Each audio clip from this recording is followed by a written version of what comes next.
back. I just love these turnaround mags, you know. Just a sec. So we're back. I have an update for the rifle, actually a couple. I have installed, as you can see, these anti-walk pins. I have installed a Partisan Disruptor force reset trigger.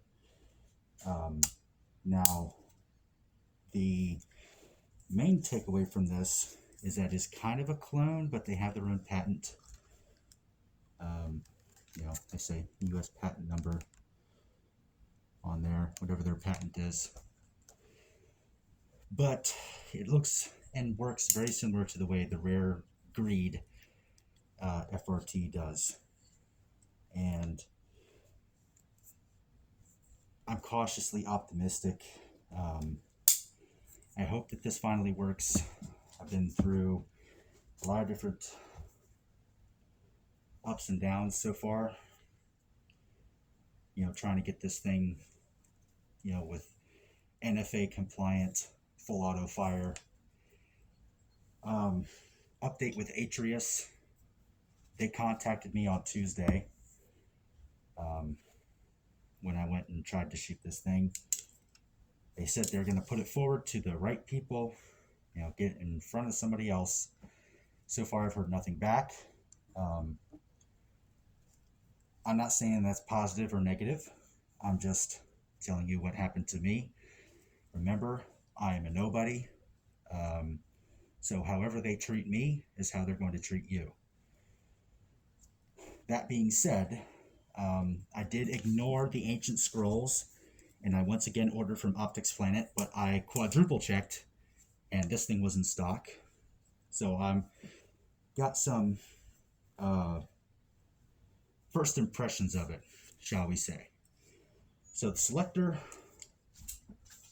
cover up my serial number. The selector is kind of, I don't know, it's kind of weird shaped. I like the clickies that it makes, you know, very positive. You know, it's not as nice as the mil-spec selector, but it's pretty good. It's easier to manipulate than the Partisan, or not Partisan, than the Atrius. Atrius was kind of a little rough, even if it was lubed or greased. But this thing's nice, you know, not too bad. Pretty easy to get on, you know, not that hard to get off.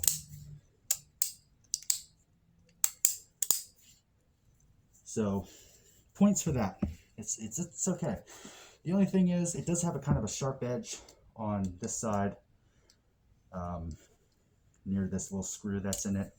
So when you're trying to manipulate, you gotta kind of grab the bottom of it when you're putting it on safe. Other than that, the pull, it has some creep in it. So it's not quite as crisp as the zeroed trigger that came in this rifle. But, yeah, it's on semi right now. A little bit of creep.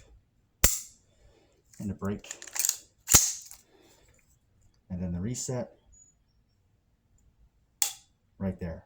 I mean, it's a good reset.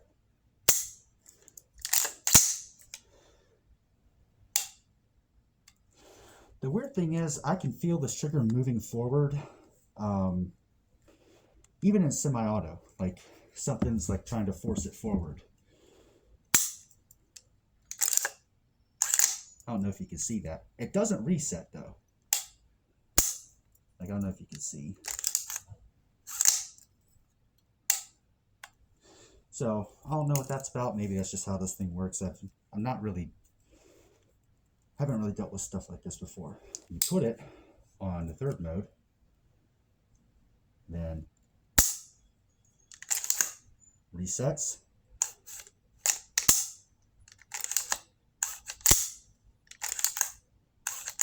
So function, it does work.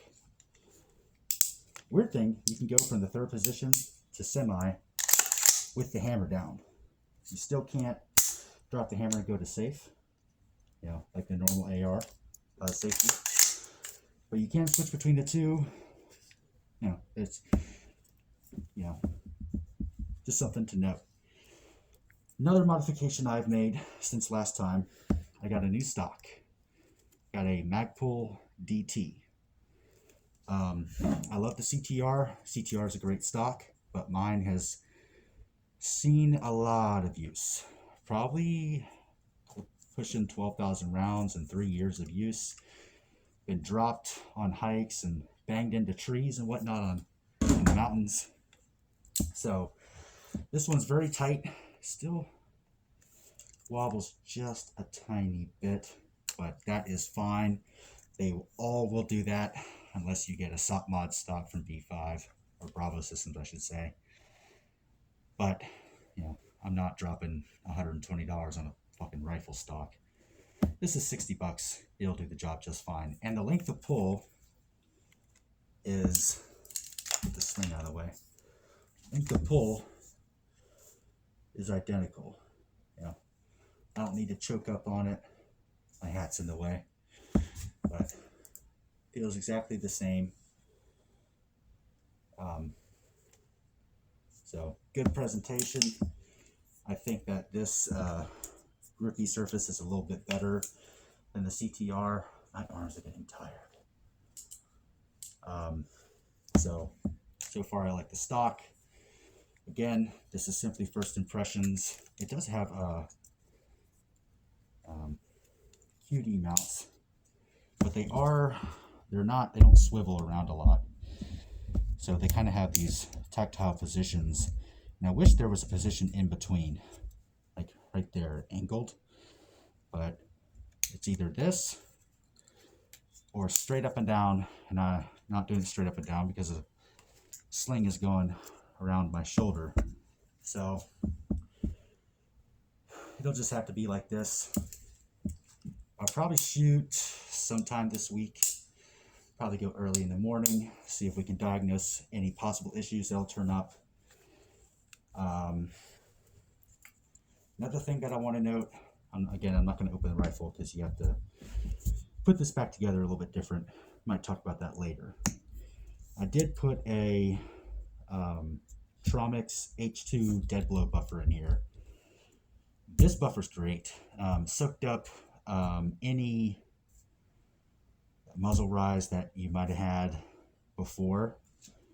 The timing was correct for the Atrius for the little bit of time that it did work. I had no issues without even tuning my gas block, which I have an adjustable gas block from CMMG. And I ended up closing it a couple clicks.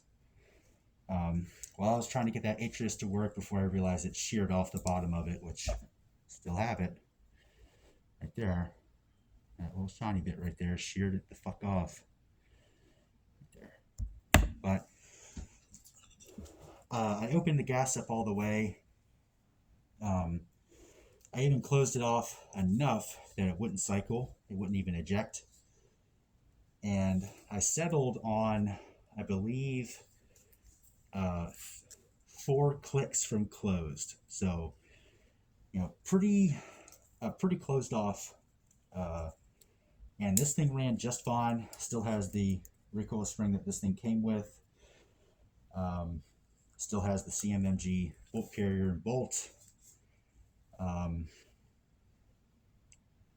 But everything's semi-auto. This thing ran just fine. And while it was working in FRT, you know, I have a clip on my account. It did run it just fine. It wasn't, you know, no timing issues. So I don't imagine there should be any issues just because this is a different trigger. You know, the concept should be the same. Timing should be the same. But if there is, maybe you have to go up or down in weight. Tromix has you covered. You know, they're all the same price, $38. They use stainless steel weights, so you don't have to worry about big tungsten, you know, jamming up your game. And if that is the case, probably just play around with buffers, but we should be good to go. I'm cautiously optimistic. Again, I don't think this is going to break. So, yeah, should be a good time. We'll put some green tips through it. I did buy a bunch of 77 grain because I dropped my fucking rifle. And I might have hit the dot, I'm not sure. So we'll test a 0 because this is my home defense and the day trademarked ammunition. So we'll get this done. And once this project is done, we're going to work on getting a optics ready slide and a Harosan dot for the M&P. And we will continue with our series on reliability for an average internet retard like myself. Peace, chicken grease, catch you next time.